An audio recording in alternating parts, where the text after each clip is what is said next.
What's going on, guys? So for those of you who don't know, we have a dealer's license here, so we buy a lot of cars, mostly Subarus. This one in particular came from Colorado. This car has an issue that is very different than most of the things that we buy. Most of these cars, when they have biohazard on them, it's something going on inside the car. It could be all kinds of things, but for this one, we have a problem with it underneath the hood. Obviously, this car sat somewhere for a very long period of time. The amount of rats nesting this thing just in here is pretty impressive. They've managed to build their nest from the top of the engine all the way up until this point. So far, we've kind of looked around and we haven't found many wires chewed, which is lucky. We're going to start by going ahead and getting everything out of here, just trying to get to the point where we can see if we can fire this thing off. As we can tell so far, it looks like we might have gotten lucky with it. I doubt it, but I can always be hopeful. But it's a pretty clean car. I mean, Jack, what do you think? The interior is pretty nice. Yeah, interior is super nice. I mean, it should clean up pretty well, and the actual shell of the car itself is pretty clean. I think it'll be a good example of what we can do with one of these cars. Yeah, when they come in looking like this, there's a pretty good chance that this car was headed straight to the crusher by whoever bought it, which is why we took it on, because I'm pretty partial to a Forester XT, especially a 5-speed, being that one of our race cars is one. But we're gonna go ahead and get started vacuuming this stuff up and trying to get this thing ready to get fired up.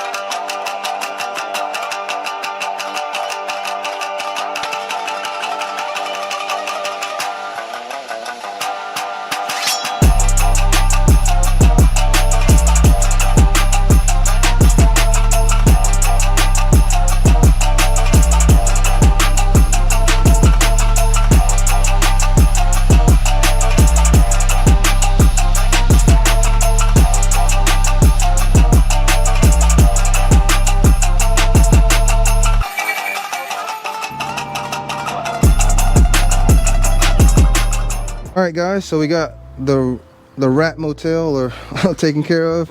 It filled an entire vacuum full of just all kinds of straw, and there was all kinds of insulation and stuff all packed in there. So we got most of it out. There's obviously a pile of it still underneath the intake manifold, just because of how these engines are designed. Looking at it, it seems like they haven't chewed through the wiring harness at all.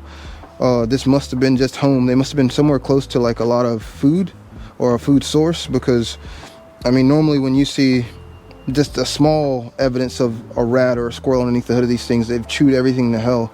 But for some reason, it seems like they just did not touch the wiring harness on this at all. For the most part though, like, we still have the harness underneath the intake manifold, which we can't see, but looking at what I can see, there's no chew marks on anything. What we can tell seems what seems to have stopped the person that owned this car from driving it is it looks like the AC belt tensioner froze, and when it did, it just ate the belt right off the car. I mean, we checked the oil's there. It's dirty, but it's there.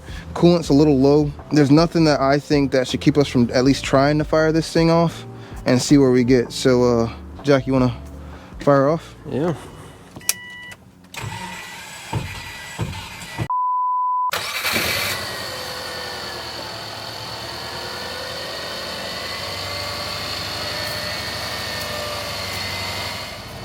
No check lights, nothing.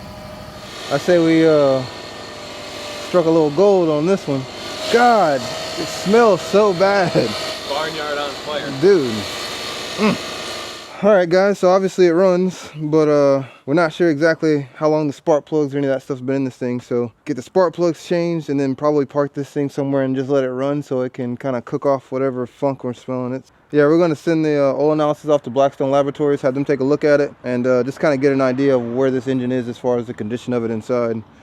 Once we get that, then we'll pull it out.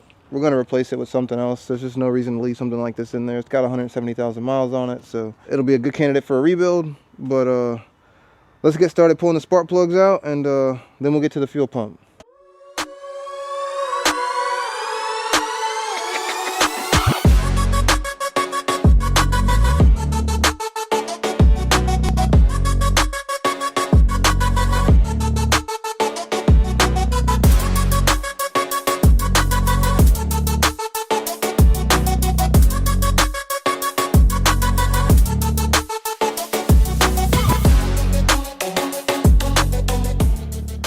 So guys, this thing isn't too bad. I mean, as you can tell, there's all kinds of, you know, just like leaves and grass and straw, but there's no real rust. It's got some kind of a oil seepage that's gone back down the transmission and out through the back. It's just gonna be a bunch of cleaning. We're gonna lower this thing down, take it for its first drive and see how it acts. All right guys, we're on our first drive in the old Ratmobile. Steering wheel is a little crooked. That's our tire dragging issue. Seems like somebody's been in here, maybe replaced a rack or something along those lines. It's wheel bearings. I ain't heard them yet. I mean, to be frankly honest, this thing idles really well.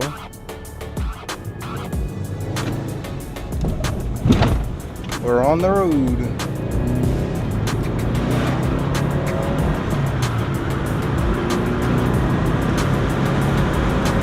I mean, honestly, you wouldn't know this car sat somewhere like that. You know, it's got a little shimmy in the steering wheel. A little shimmy. So we'll figure that out, you know. So guys, we got a little work cut out for us. You know, like I said, the steering wheel's crooked. Engine don't knock. Turbo pull's pretty good. It's not overheating or anything.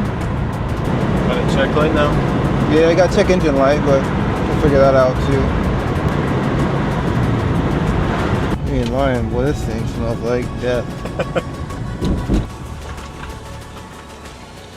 And that's it, guys. You know, the car runs well enough that we're pretty happy with something that we bought that looked like it probably wouldn't run. We're gonna get out of this thing because it smells pretty bad. Something ain't happy. So there's still some leaves and stuff stuck back there. That's why we didn't go too far and get it too hot. Well guys, she runs, she drives. It's not the best, but a little bit of work and she will be as good as new. So we gonna call it for today. I guess next week we start pulling her apart.